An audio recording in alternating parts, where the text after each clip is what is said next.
ઈશ્વર તમારા કામ ક્યારે કરશે, ઈશ્વર તમારી ચિંતા ક્યારે કરશે, ઈશ્વર તમારું ધ્યાન ક્યારે રાખશે, એ જાણતા પહેલાં કમેન્ટમાં જય શ્રી કૃષ્ણ જરૂરથી લખી દેજો અને આ વિડીયોને શેર કરવાનું ભૂલતા નહીં.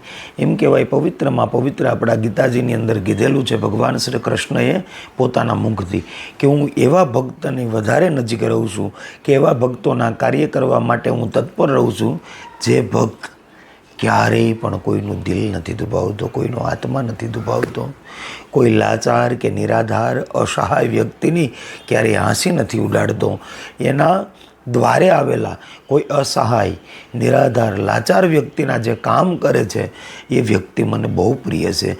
ભલે મારા સુધી ન આવે, મારા નામ ન જપે, મારું સંકીર્તન ન કરે, મારી કથા ન સાંભળે, પણ જે કોઈ મારા ભક્ત છે, લાચાર નિરાધાર એકદમ નિર્મળ મારા વ્યક્તિઓ છે, એની સેવા કરે છે ને, તો પણ હું એના કામ કરવા માટે તત્પર બનું છું.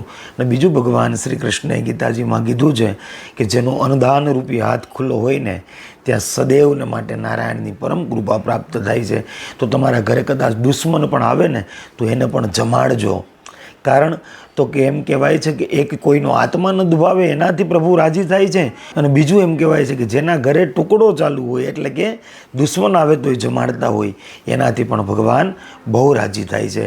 તો આ બે નિયમ જો તમારા જીવનની અંદર હશે ને તો ઈશ્વર તમારી ચિંતા જરૂરથી કરશે. જય ગજાનન, જય માતાજી.